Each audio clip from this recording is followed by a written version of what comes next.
दोस्तों, रात के लगभग 2 बजे जब मैं और मेरा दोस्त संगम हम दोनों स्टेशन पर रुके थे, तो उस वक्त हमारे साथ कुछ ऐसा हुआ जिसे हम अगर आज भी याद कर लेते हैं तो हमारी रूह तक कपकपा जाती है। हम आज भी उस रात को भुला नहीं पाते। वो रात हमारे लिए एक मौत की रात बन गई थी। स्टेशन में जब हम पहुंचे तो उसके बाद हमने देखा कि वहां पर कोई भी मौजूद ही नहीं था, लेकिन वहां पर एक लड़का और लड़की मौजूद थी। उन दोनों को देखकर हम दोनों अपनी जगह पर पहुंच गए, लेकिन कुछ देर में ही वो दोनों लोग हमारे सामने से गायब हो गए। और उन दोनों को वहां से गायब होता देख हम दोनों को थोड़ा अचंभव तो हुआ, लेकिन हमने ध्यान नहीं दिया। पर जब संगम बाथरूम करने के लिए गया और उसके बाद वो वापस नहीं आया, तो मैं उसे ढूंढने के लिए गया। लेकिन उसके बाद मैंने जो देखा, उसे देखकर तो मेरे पैरों तले जमीन ही खिसक गई, क्योंकि उन दोनों की लाशें वहीं पर पड़ी हुई मिली। उस वक्त संगम भी बहुत डरा हुआ था, लेकिन उसके बाद उन लाशों ने हमारे साथ जो किया उसे अगर हम याद कर लेते हैं तो आज भी हम कांप उठते हैं।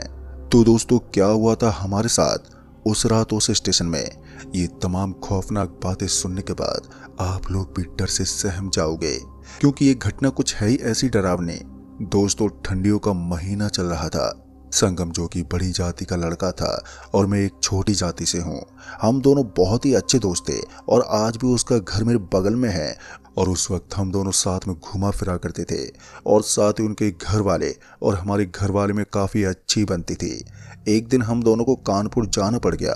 दरअसल संगम को कानपुर में पेपर देने के लिए जाना था और उसका पेपर देना बहुत ही ज़रूरी था, जिसके चलते हमने सोचा कि हम दोनों रात के 2 बजे वाली ट्रेन पकड़ते हैं और वो हमें सुबह 5 बजे उतार देगी और उसके बाद तू आराम से पेपर भी दे देगा। मेरी बात सुनने के बाद उसने भी हामी भर दी और उसके बाद हमने तय किया कि हम रात के 11 बजे स्टेशन पहुंच जाएंगे। दोस्तों, यही सब सोचने के बाद हमने ये बात अपने दोस्त नसीम को भी बता दी, ताकि वो हमें स्टेशन तक अपनी मोटरसाइकिल से छोड़ दे, जिस पर वो राजी भी हो गया। हमें भी चिंता नहीं थी, इसलिए अब हम आज की रात ही निकल जाएंगे। हम दोनों 7 बजे ही सो गए और फिर जब समय हुआ तो उसके बाद हम उठे और फिर नसीम को बुलाने के बाद हम घर से निकल गए। जब हम घर से निकले थे तो हमें रास्ते पर काली बिल्ली मरी हुई मिली थी, लेकिन खैर हमने उस वक्त इन सब बातों पर ध्यान ही नहीं दिया और हम अपने रास्ते निकल पड़े।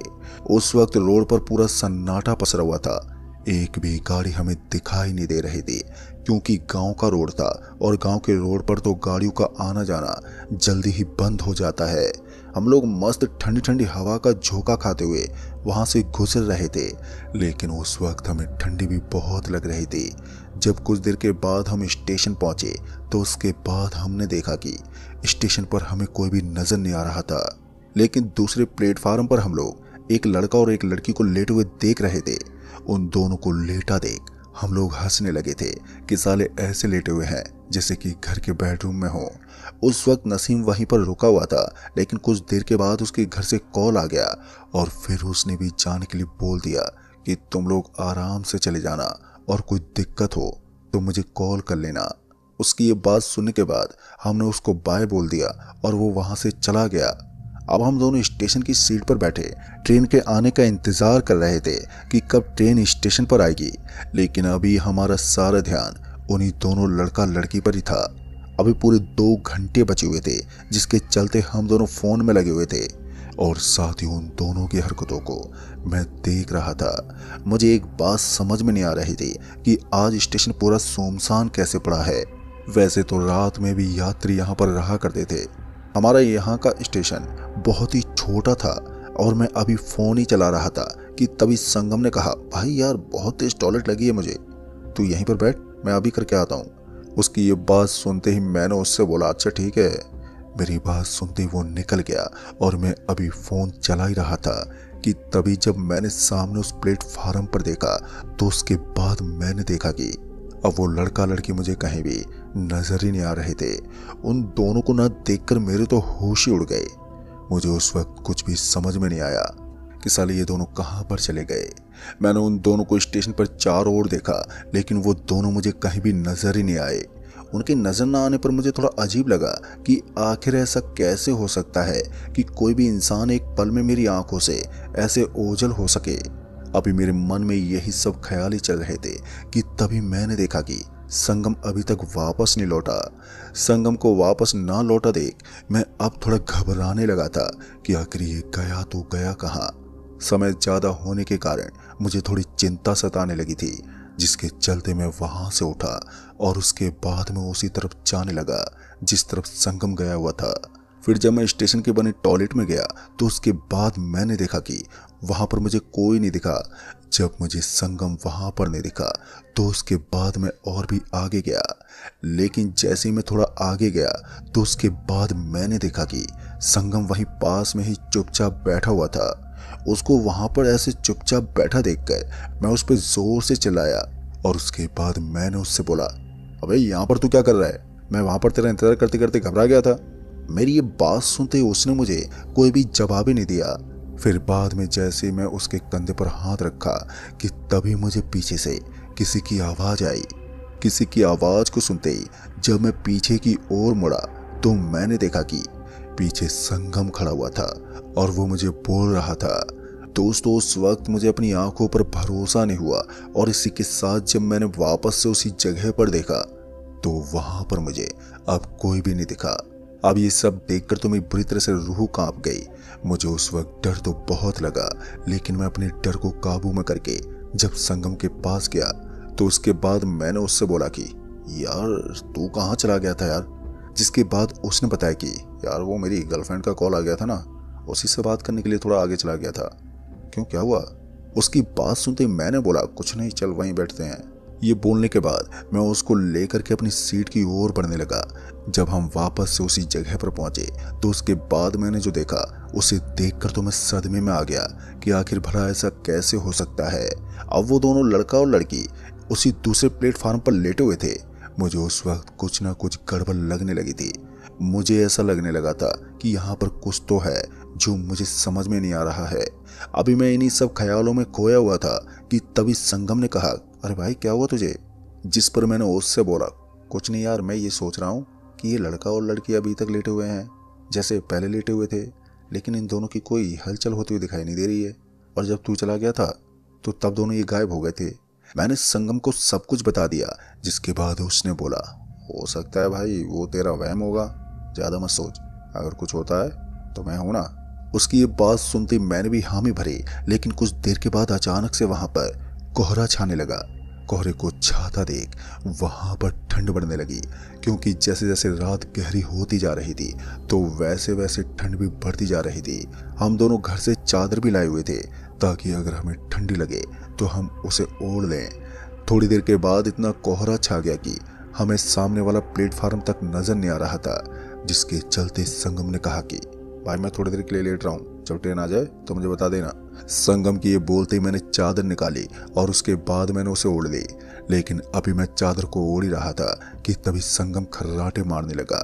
वो इतनी जल्दी नींद की चपेट में आ गया कि मैं आपको क्या बताऊं।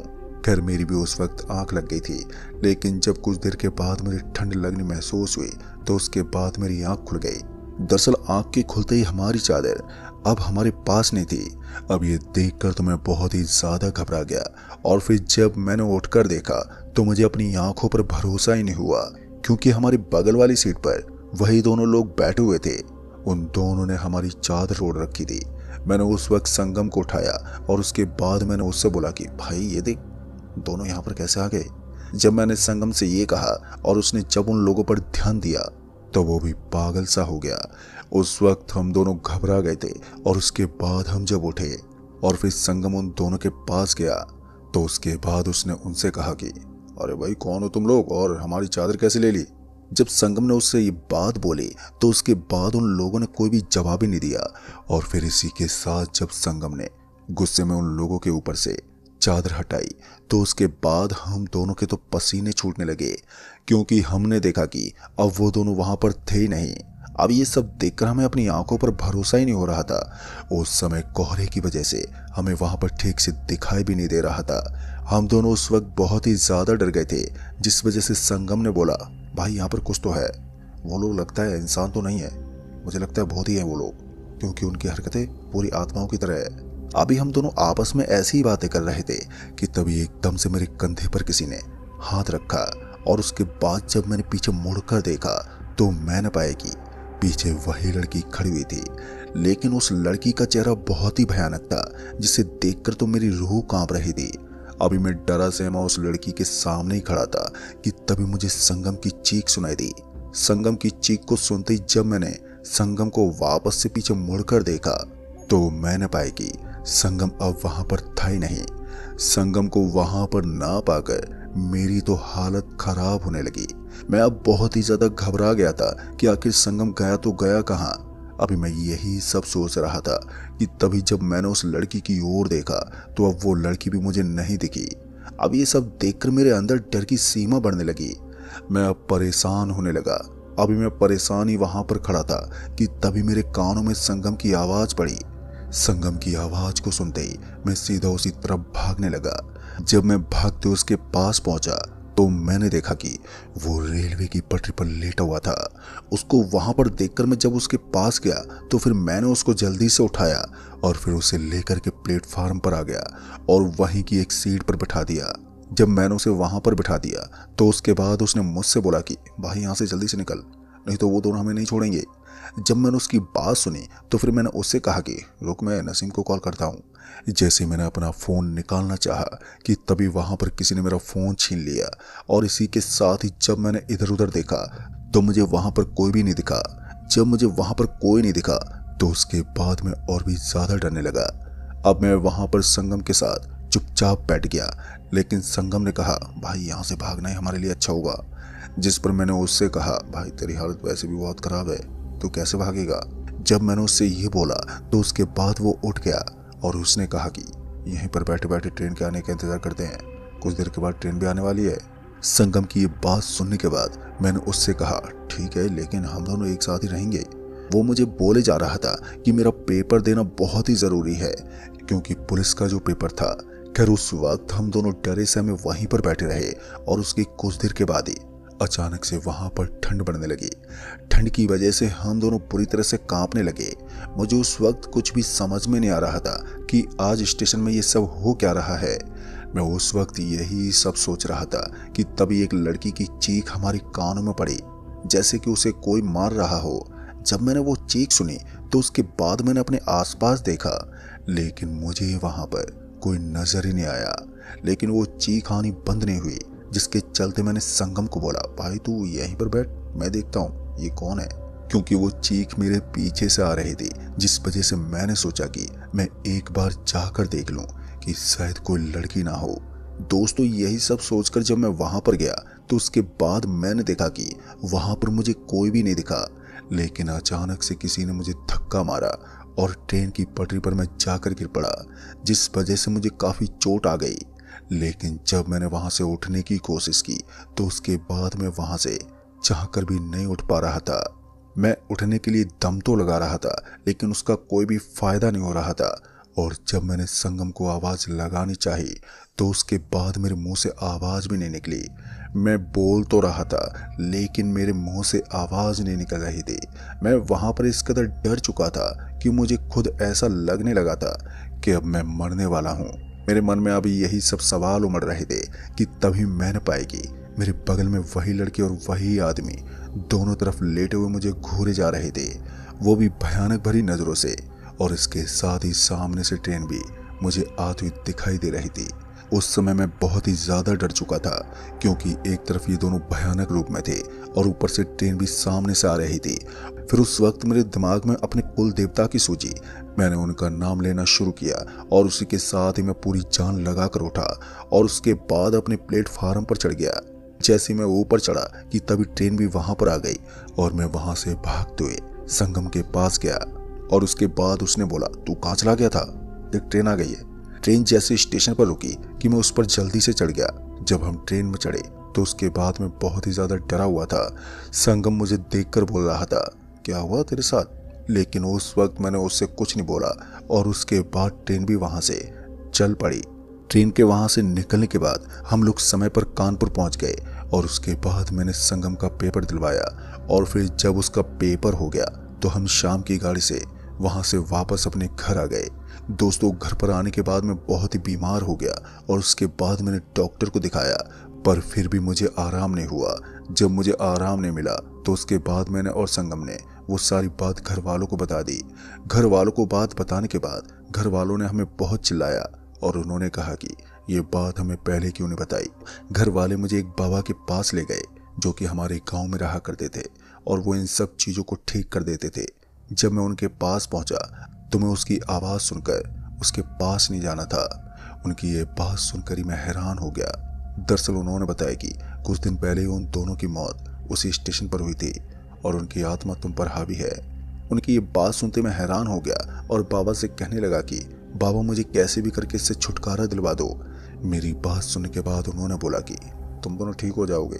फिर उन बाबा ने मुझे हवन में रखी हुई राख को खाने को दिया और उसके बाद उन्होंने मुझे एक ताबीज़ भी दी ताकि मुझे डर ना लगे और फिर उन्होंने मेरे ऊपर मंत्र फूके। अब ये सब करने के बाद मैं बिल्कुल ठीक हो गया था। लेकिन दोस्तों मैं स्टेशन में फिर कभी रात के वक्त नहीं गया और ना कभी जाऊंगा और मेरे फ़ोन का भी आज तक कोई भी अता पता नहीं चला कि आखिर मेरा फ़ोन कौन चला रहा है। तो दोस्तों इस कहानी में बस इतना ही। कहानी आपको पसंद आई हो तो वीडियो को लाइक शेयर कमेंट ज़रूर कर दें।